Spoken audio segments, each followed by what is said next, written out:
Sup, dings, dong, and welcome to A Problem Squared, the most extreme, gnarly podcast on the podcast platforms that solves... I've already used gnarly. I was going to use gnarly problems. That solves your Radical problems.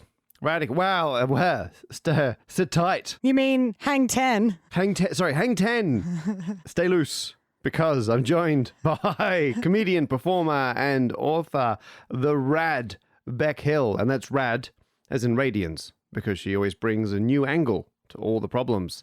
And myself, the radical Matt Parker, because as a mathematician, most of my solutions to the problems involve the square root of a number. That was my intro this time. Congratulations for having an intro Thank that you. is the audio equivalent of that Steve Buscemi clip. Oh, the fellow kids. Yeah. Hey, I was there in the 90s, so I feel like appealing to people who were children the same time I was a teenager is that legit? Or is that still... The 90s is coming back around, isn't it? I have seen several people wearing pretty much exactly Spice Girl outfits without irony. Oh, wow. I was wearing that stuff when I was younger. Now I know how stupid I looked. We are maybe 7 or 8 seasons of Stranger Things away from everyone discovering this unknown band Nirvana. Yeah. On this episode, I'll be getting into semantics on some crockery. I will be overloading our Any Other Business with follow-ons from the 5 letters, 5 words problem. And that's it. And that's it. Strap in.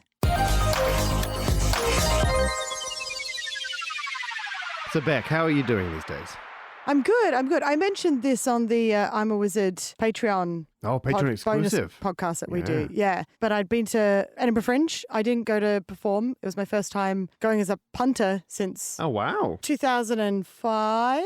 I thought I was going to get FOMO, and I absolutely did not get FOMO. Oh, really? Just seeing how stressed everyone gets. I was like, oh, yeah, I've done the right thing. So you can just go to the Edinburgh Festival Fringe and hang out and see people and see shows.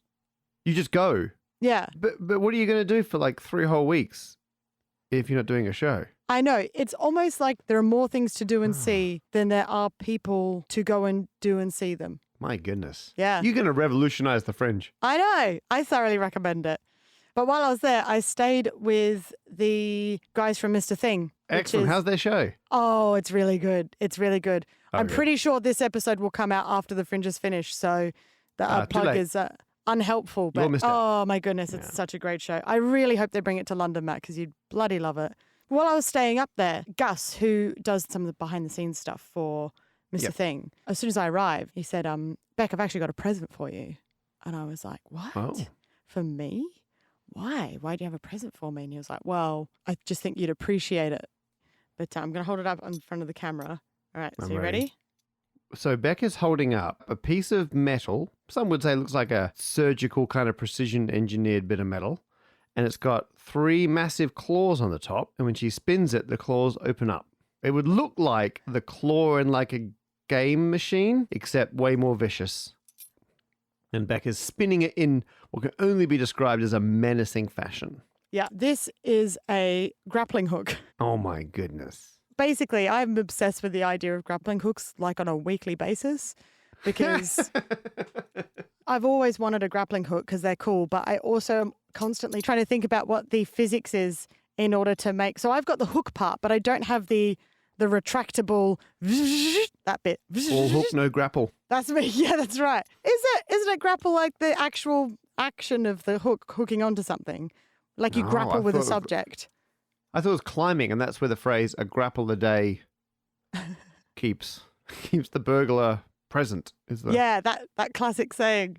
But whatever that thing is, I'm always trying to think about the physics needed behind that, because when Batman has it on like the utility belt. Where's the motor and the winch? Yeah. Exactly. Like, and then I'm always thinking like, how strong would the motor need to be and what Yeah. material would the cord be made of? It pops into my head a lot. And I had mentioned this in passing when I was doing some special little filming for a bit in their show. And turns out that they They had a spare grappling hook. Yeah. And I keep spinning it.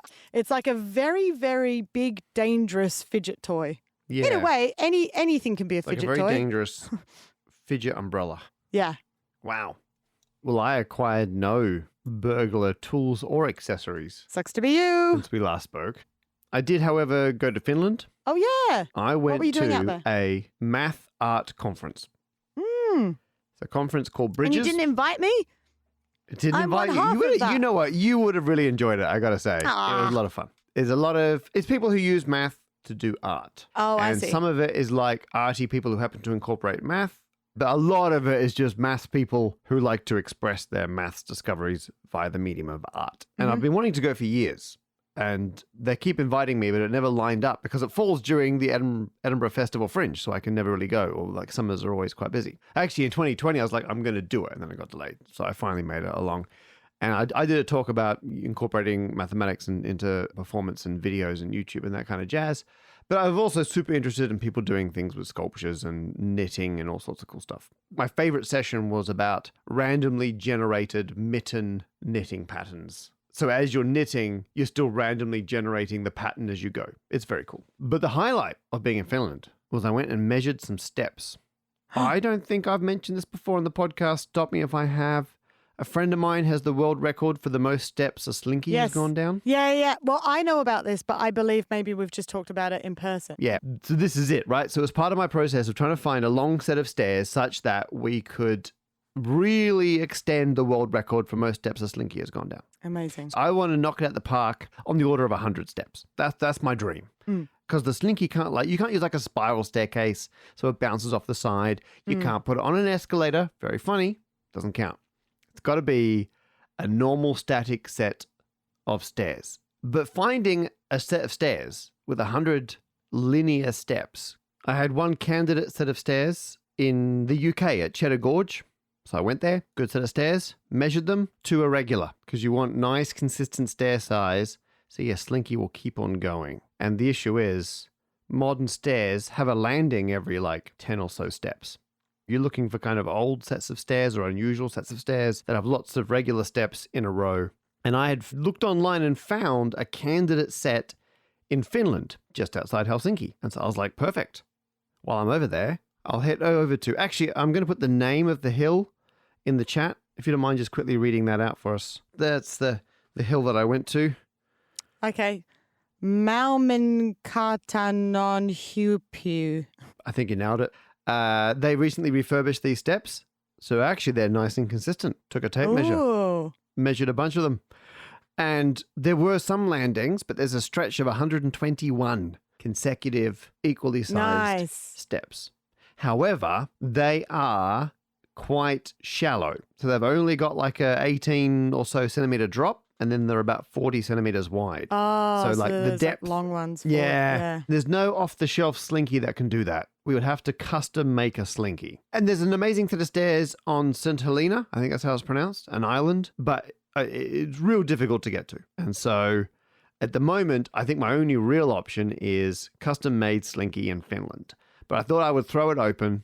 Can everyone keep an eye out for a set of stairs that has about 100 stairs in a row, straight line, equally sized, and let me know what the ratio of the tread, like how deep the stair is, and the riser, so risers up and Right. down and treads backwards and forwards. Got Let it. me know the ratio between those. I should warn everyone, this is not like a burning project. Whenever I happen to be somewhere or traveling, I'm keeping an eye out for this magical staircase. So I'm sure with our listeners all around the globe, let me know.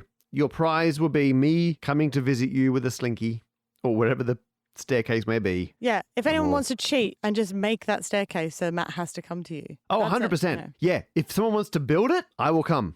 That's my mathematical promise. You can email me or go on to the problem posing page at aproblemsquared.com. Select solution.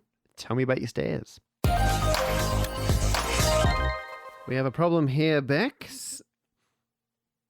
We have a problem here, Bex, sent in by Sam Griffiths via our problem posing page at aproblemsquared.com. And their problem is, at what point does a plate become a bowl? They then go on to qualify that they have a bowl that's quite flat and kind of splayed in the middle, that their family claims is a plate. Aha, they've called it a bowl. Their family thinks it's a plate.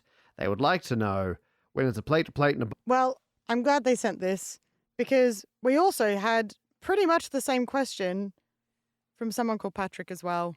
Well, Sam was the first person to raise this apparently quite common issue Yeah. of when is a plate a bowl and a bowl a plate. So that one was sent in late last year. We did also receive basically a similar problem in July this year. So I thought we should chat about it because I want to know too. So I've got some plates. In fact, I'm going to hold this one up here. I would count this as a plate because I store it with other plates. For people who are at home, Becca's holding up a plate. It's got a real flat base for the center, I'd say 2/3, maybe even 3/4 of the radius. Then a real kind of steep lip on an angle around the edge. I would honestly say if you just took it as the outside of a shape, it's practically a frustum. It's a section of a cone, really, that's been sliced off. It is literally those big plates you get in a restaurant because the restaurant at the National Theatre quite some time ago redid all their crockery and allowed the staff to take home any of the older. So your husband brought home ex-restaurant plates. Yeah, That's they're good. They're like sturdy. commercial grade. Yeah. They definitely contain more depth, I guess. But I do call them plates. So I was trying to work this out as well. And the consensus on the internet is that basically anything with a lip is technically a bowl. No. Yeah, which I disagree with. I would argue that majority of plates have even a slight lip, just to stop your... Your peas rolling. Yeah, I would call that the soup test. right.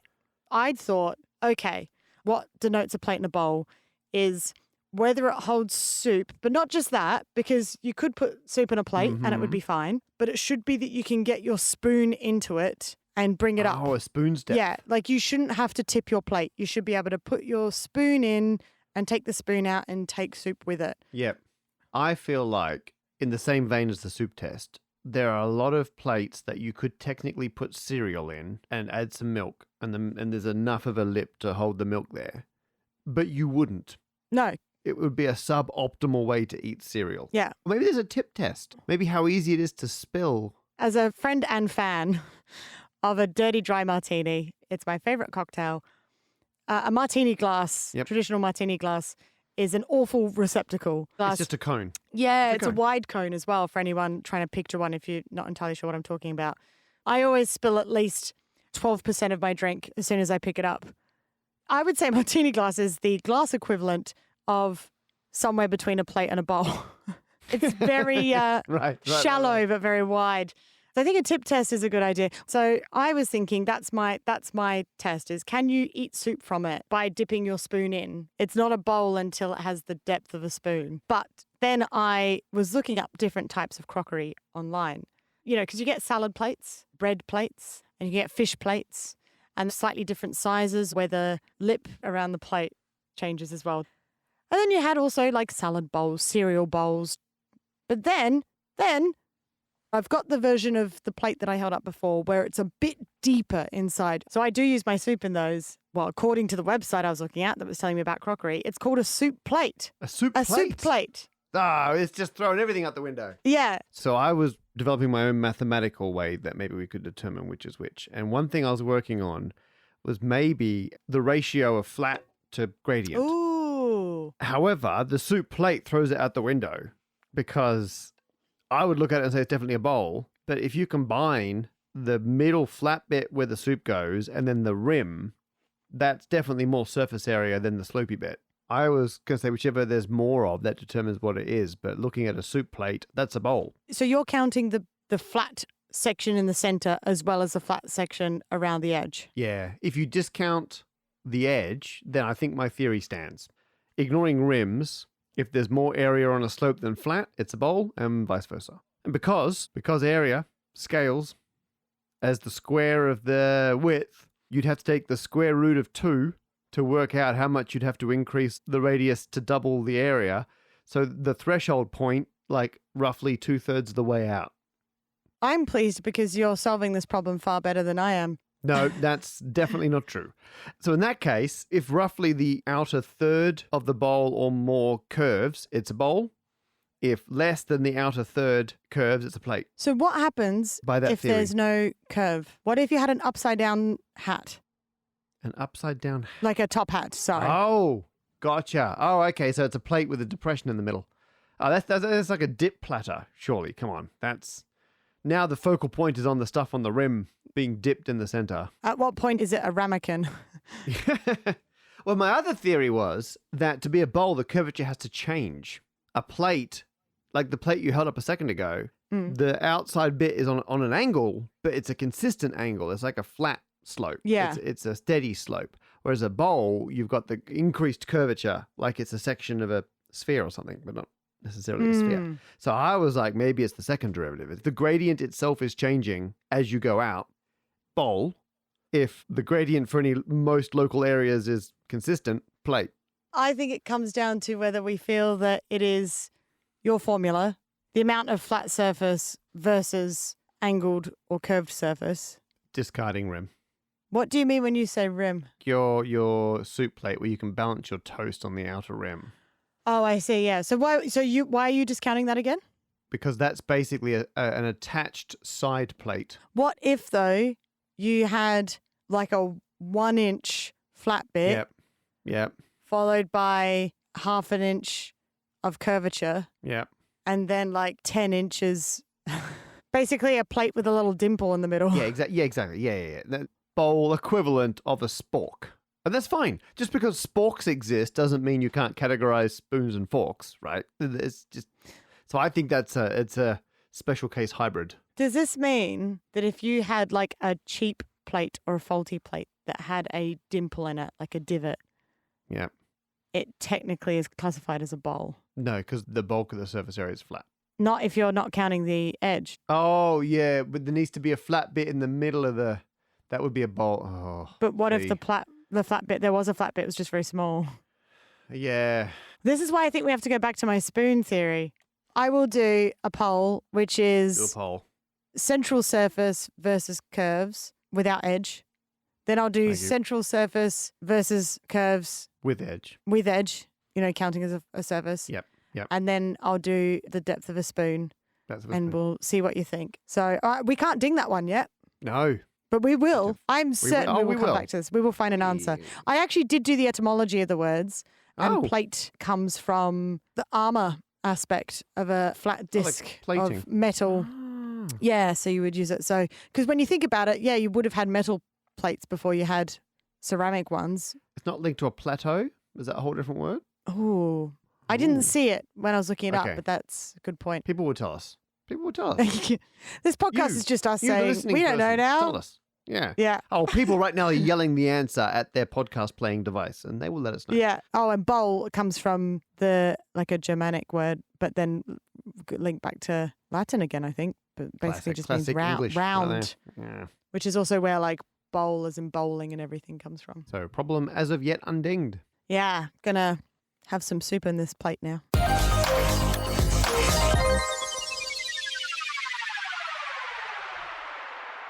Now, for all you fans of business, which is otherwise uncategorized, it's time for any other business. Yeah, so in episode 038, Matt, someone with a question about Wordle wanted to know if it was possible to find five-letter words with no recurring letters. Yeah, so 25 unique letters across five-letter words. And you solved that problem. We dinged it. I did.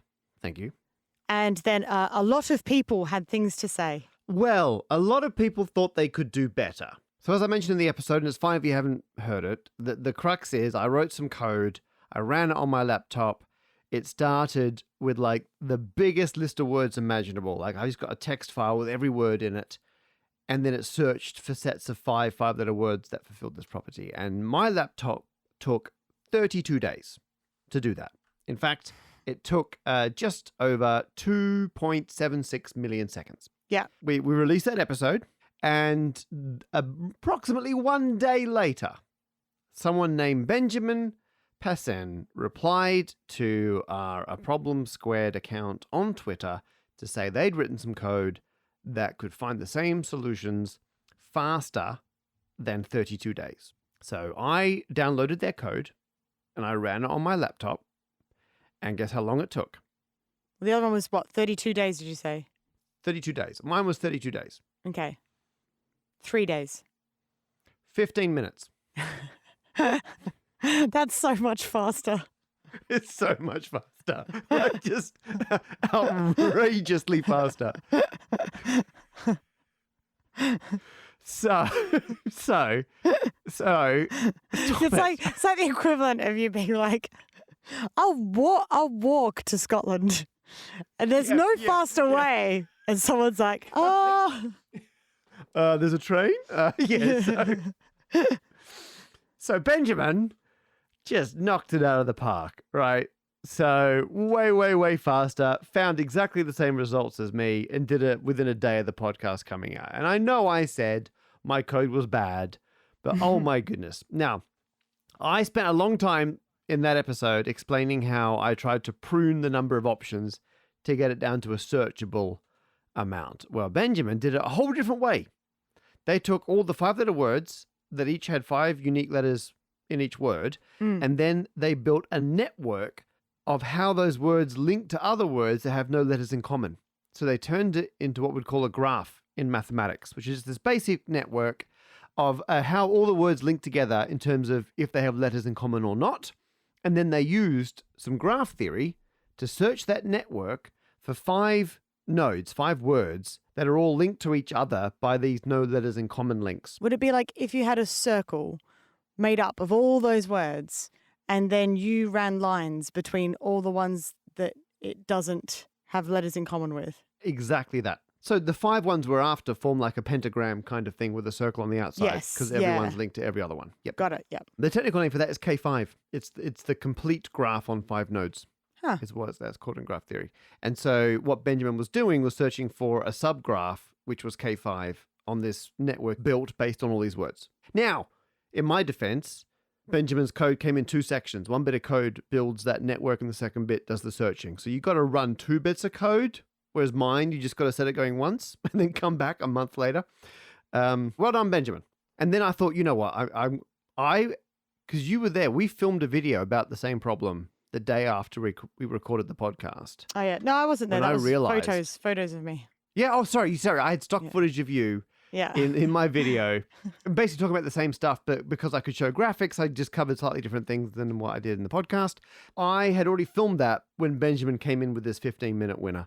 And I was in Greece. And so I sat in my hotel room and filmed an extra scene for that video explaining what Benjamin did. Now, while that was happening, it turns out someone else named Neil Coffey, was also working on a version of the code. Mm-hmm. And Benjamin and I both used Python. Neil was using Java. Neil Coffey used something called Java. Used Java. Yeah. Fantastic. That makes me very happy. Their surname is spelled Coffey. So I apologize if I've pronounced that incorrectly, but I'm going to go with Coffey. They wrote code that was faster than Benjamin's. So do you want to, in the spirit of this guessing game, guess what Neil got it down to? Oh, my goodness. If Ben got it from 32 days to 15 minutes, it's quite the jump. Yep. I mean, so I guess seconds? 15 seconds. 15 seconds. Now, I was unaware of this. My video went out, and then all hell broke loose. Aha! Everyone took that as a challenge. Within a day of my video being out, someone called Ilya got it down to 5.86 seconds using C++. Someone called Guy got it down to 2.58 seconds using C. Kristen got it down to 1.045 seconds, also using C. And then Orson was the first person to break the 1 second barrier. Oh. And they got it down to 0.48 seconds. Oh, my goodness. Using a language called Rust. Half a second. From 32 days. And you had to leave your laptop running days. Constantly the whole time. Well, didn't stop there. Oh, no. People kept going. Oh, my gosh. Sylvester got it down to 0.006761 seconds. So people had to start measuring the speeds they were measuring it in milliseconds. Now they're measuring it in microseconds. I think as we speak, the current record is like 2,000 something microseconds. It's my gosh. less than 1% of a second. Imagine what we could do if we could harness this for good. I know, it's so good. They hit the point where reading in the text file was the bulk of the time. Like the actual processing was happening so fast to speed the code up. It was the read that was the issue. And so people started writing code that would commenced doing the computations and calculations while the file was still being opened. So it was computing it as it was being loaded. Just incredible stuff. So actually, Sylvester's code, which got it down to 6.76 milliseconds, it took it 4.3 milliseconds to load the words, 2 milliseconds to do the processing, and then 0.4 milliseconds to save out the results. Oh, my goodness. Just incredible. People started running the code on iPads. So the record on an iPad is 13.1 seconds. That's still very good. It's just ridiculous. Yeah. And then, so Benjamin, good old Benjamin, who started this whole thing with the 15 minutes, downloaded everyone's code. So I was keeping track. We had over 20 different versions of the code at this point. Huh. Benjamin downloaded them all, ran them all on the same environment several times, took the averages. This is where I'm getting all the rankings from. We did a full analysis of it, analyzed all the things different people were doing in their code, like different techniques and optimizations. And some of the techniques were mathematical, like smarter ways to do the maths. And some techniques were like computing focused, ways that computers are fastest. Right. And the single greatest improvement. So my code, I was using, and this is not super important. So if people aren't familiar with coding, it's fine. But in Python, I was storing the words as sets of characters, and I was using set operations to calculate the union of two sets and then look at its size to see if there'd been any duplicate letters in the two words in the first place. Which is a long way to say I was using an off-the-shelf built-in operation, which is very slow. People then started looking for how they could make the checking as convenient for a computer as possible. And do you remember the menu problem we had? Yes. Where people had to turn a menu order into a number. Yes. People did that. They took each word and took it as if you were ordering those letters off a menu. And so they turned them into numbers using exactly the same process, except now you're guaranteed you can't have duplicates of the same letter because every 5-letter word has 5 unique letters. So they could turn it into binary. So a 26-bit binary number, each bit is a 0 or a 1 based on if that letter's in the word or not. And then you're doing something called a bitwise AND to compare them to see if the two orders have anything in common. Just incredible. Wow. And so that was the biggest speed up that people discovered. And don't get me wrong, there's loads of other great things that they did. So they were doing it in a way where basically they had to teach the computer how to do its own analogy so it could understand and solve the problem and then spit out the solution that would translate back they into... basically go to the computer and say, oh, forget the whole words thing. Just imagine it's a bit like a binary number. Yeah. And then the computer's like, why didn't you say so? Gotcha. And then it's off and racing. I was just thinking we should just find some actual meaningful computational problems like protein folding or something. And I will just do it badly in a YouTube video. And by the end of the week, people will have nailed it. One other fun thing is this whole kind of this Wordle problem we were working on, which isn't actually useful in Wordle. Well, people actually have been using some aspects of it, but it's Wordle inspired. Turns out people first asked the same question called the Giotto problem in 1968. Wow. There was a game called Giotto, very similar to Wordle, because there's been different variations of this game for a long time. And people had the same question. They're like, I wonder if there's 5 words, each with 5 different letters, that use 25 letters between them. 1968. Now, that was before computers could really be useful for this.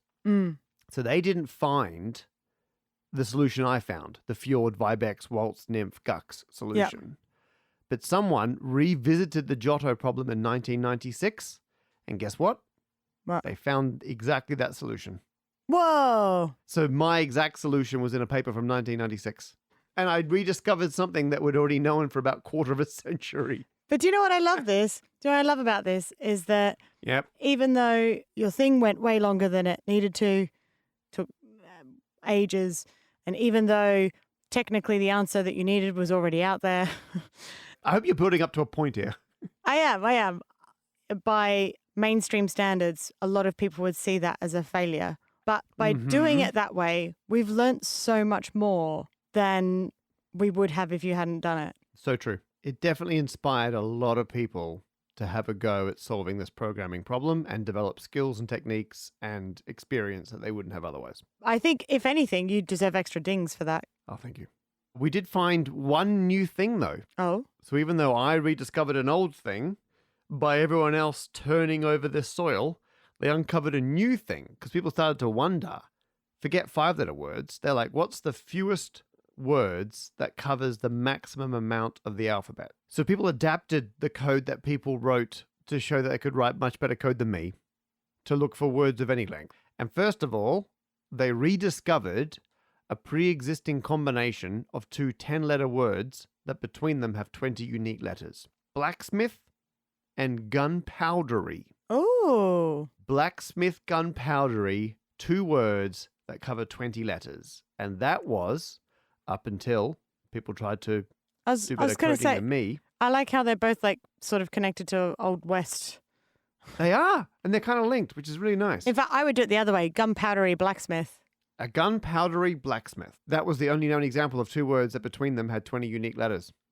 We discovered show jumping veldcraft. Veldcraft is being crafty on a veld, and a veld is like a grassy plain in Africa. Oh. So not wildly different to like orienteering or like, being able to navigate and follow animals on the veld. That's veldcrafting. So you could have veldcraft show jumping, could be another 2-word combo. And veldcraft has 9 letters. Show jumping has 11 letters. Between them, no letters in common. So it's another 2 words, 9 and 11 letters, 20 unique letters between 2 words. And we discovered that because people had to show they could do much, much better code than me. Wow. So, I'm just wondering whether there we you are. can do better than 20 letters. Well, on the word lists we've been using, there are no better combinations. Mm. How about if people can come up with 2 words that between them contain all 26 letters and they sound like words? We will then assign them definitions and we will have 2 words that use all 26 or more than 20 letters between them, let's say. 2 words that sound like words with more than 20 unique letters between them. Yeah. You know what? If you're going to the trouble of finding it and you feel very strongly that you already know the meaning to that word. Oh, yeah. Oh, that's true. Feel free Yeah. to suggest meanings. Otherwise, we will That's happily the other way to solve the we will problem. Just happily invent chat your own about it. solution. and see if we can Yeah, come up with something. All right. deal. Wow. If you haven't got an answer, go to our problem posing page at aproblemsquared.com. And instead of picking problem, pick solution. Give us those words. And we'll pick out our favorites. Thank you so much for listening to A Problem Squared. We very much appreciate everyone who listens to this podcast. But some people are able to financially support the podcast by supporting us on Patreon. And that's what makes it possible for us to make the podcast in the first place. So thank you very much to those people who mean it is free and commercial free for everyone else. And we like to pick 3 of our Patreon supporters every episode completely at random. Well, as far as the rand function in Excel is random, and we thank them by name, which this episode includes Kim Larson Anders Ort, and potentially Ivan or Ivan JH. The JH is connected to it, or Ivan or Ivanji. Ivan JH, all one word. That one. Thank you, that person, and indeed everyone listening. This has been A Problem Squared. If you're not looking forward to the barren wasteland of 2 weeks before the next episode, we are on the vast majority of the social media platforms as at A Problem Squared, or however they format their names on that social media platform. My name is Matt Parker. My co-host is Beck Hill, and this show is produced by Lauren Armstrong Carter. Thank you for listening.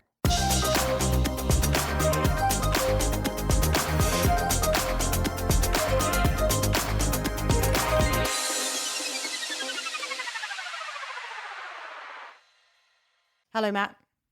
Yep. Guess what time it is? It's stale knockoff twisty time. Do you miss the Is This Your Card? I do miss Is This Your Card? So these are called knickknacks. Now, for the record, there was the pack that was already open. Yeah. And I said, let's just get rid of that one. Yeah. And you have not got rid of it. No. No, you've still got it. Yeah. Yep. So opening it was easy. Yeah, it was already opened. It was already How open is from it? when How it is was it? given to me. It was given to me by Philip Alexander. fellow comedian who I believe his wife got it from South Africa. They're called knickknacks. They're not related to the Not the knickknacks UK here in the knickknacks. UK. They're by a company called Simba. And they've got a lovely yellow and pink design on them. Yeah. I would wear that. That as is a top. arresting. Yeah. And they went off in May 2017. Oh, good. Good. Yeah. That's our wood anniversary. So you smell and I taste. That's your No, tradition. yeah, they're the rules. They look like twisties. Very mild smell. It's not pleasant, but it's not overwhelming. Yeah. All right. I guess they've had time to air. They've outgassed. They have. Yeah. That's probably why my kitchen smells so weird. All right, here's a snap test. Not bad. These things really hold their snap. Oh, that. I just put my teeth into it and It just gave. it just get, but not in a It like just a formed around your tooth. It just went around my tooth. I could use that as a No, mouth guard. yeah. Flavor's not bad though. Oh, okay. Yeah, Oh, very greasy though. we should Still. get fresh ones. My fingers are oily. Yeah. Yeah, if anyone listening has heard of any of these chips and they're like, no, you've got to try them the real way around, like, send us some. Send us some. We'll find Drop a us a way. line. Drop us a line. We'll give you a postal address. All right. Bye.